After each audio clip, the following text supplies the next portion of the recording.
Hennepin County, Minnesota, that's Minneapolis, has brought the first charges against an ICE officer for actions allegedly taken during Donald Trump's immigration crackdown. Agent Gregory Donnell Morgan Jr. has been charged with felony second-degree assault with a dangerous weapon. Prosecutors say he pointed his government-issued firearm at two motorists in another vehicle as he drove by in an unmarked car along the side of a highway in February. According to the criminal complaint, motorists said that they were in the right lane of the highway when a black SUV came flying up the shoulder with no lights or markings. They had no idea it was even law enforcement. Neither the Department of Homeland Security nor ICE have responded to MS Now's requests for comments on the charges.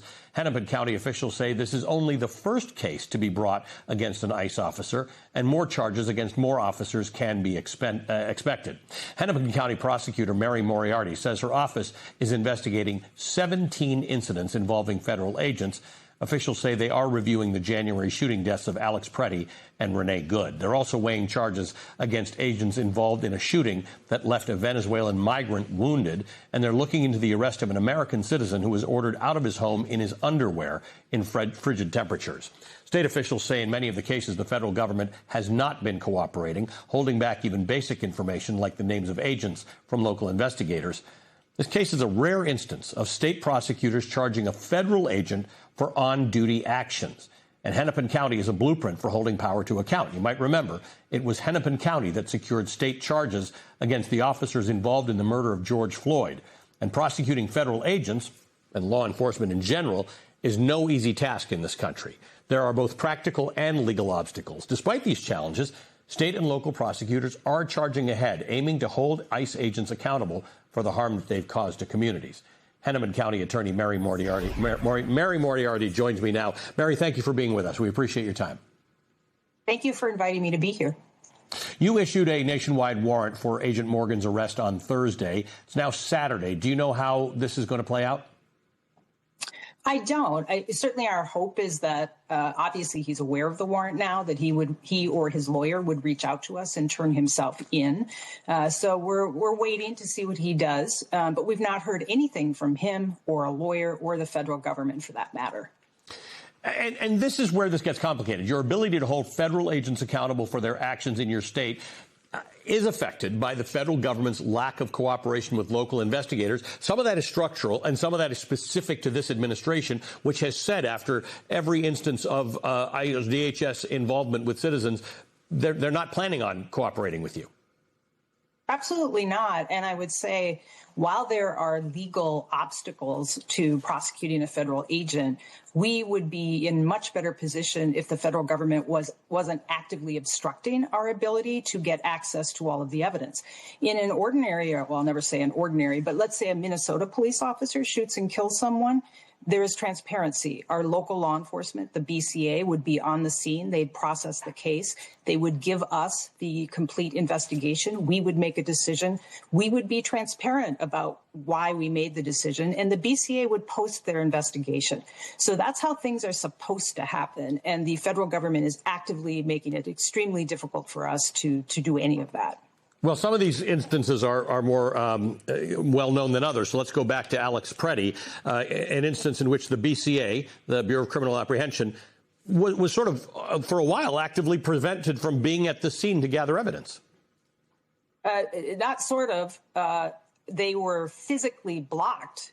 So I was on the phone with the BCA. We had a prosecutor down at the scene, and the BCA came hoping to be able to access the scene and collect evidence the way they would do in every other case.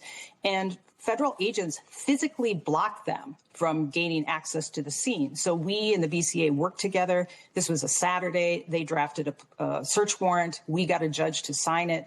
They told the federal government that they had a judicially signed search warrant, and the federal government refused to give them access to the scene.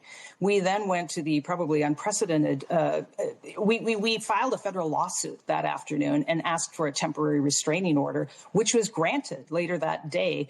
The judge ordered the federal government not to alter and to preserve that evidence. So those are extraordinary measures that we had to go to because the federal government was actively and physically preventing the BCA from doing their investigation. This incident is one of, I think, 17 incidents that your office is investigating. Included in that are the deaths of Alex Preddy and Renee Good. Can you tell me a bit about where these things are and what, can you characterize them for me? Sure. So actually, the killing of Renee Good and Alex Preddy and the shooting of Julio Sosa Solis are not part of that 17. Oh, okay. Yeah, that's okay. The 17 that we announced we are looking at are probably videos that people all across the country are familiar with. We told the public about 2 of them, which was Bovino throwing gas in the direction of people who seemed to be peacefully protesting, and another incident that happened at a high school. We have since received information about other cases. We've probably interviewed probably more than 50 people at this point. So there are those, what we call TAP cases, Transparency and Accountability Project cases. There are the 3 cases that I mentioned before, and then there's the case we just charged this week. Let's talk a little about, we know qualified immunity is an issue and has always been an issue, including after the killing of George Floyd. But this administration uses a different word. They say absolute immunity. In fact, within hours of these shootings, we had very senior government officials saying these law enforcement people have absolute immunity. You, of course, we were inspired to some degree by the effectiveness of your office prosecuting charges in the George Floyd case. Tell me how that influences how you think about this. Well, really, we are working with 2 groups in Washington, D.C., the Washington Litigation Group and ICAP. They're working with us pro bono. They are experts in federal law. And they are former DOJ lawyers. Normally, local DAs, state DAs don't have to really think that much about federal law. And so they have been tremendously helpful in walking us through, hey, what does it look like if you charge a federal agent? You know, we're going to face a removal motion. That's removing the case to federal court. But the good news about that is even if it was removed to federal court, we stay on the case. It is still a state court prosecution in federal court. State law applies, and the president cannot pardon anybody who has a state court conviction. The other issue is not absolute immunity. There is no such thing as absolute immunity. If we charge, a federal agent can claim that they have supremacy clause immunity.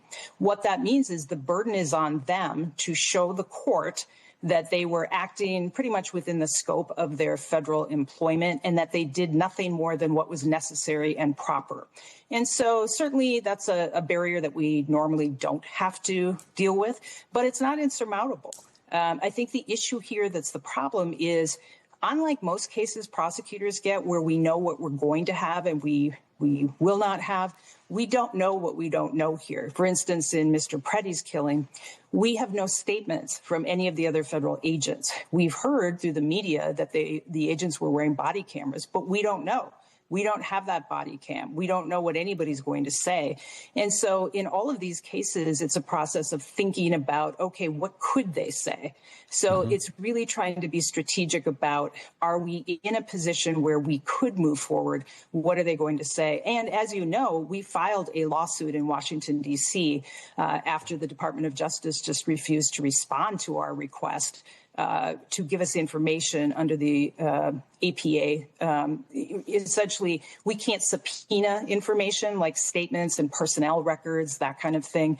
We have to go through a process which is outlined by a Supreme Court case called TUI. We did that. We made the case as to why we should get this information. And not only, I mean, the DOJ is supposed to respond and say yes or no, and here's why. They didn't even respond to us. And so as a result of that, we filed a lawsuit in federal court asking a judge to order them to release that information.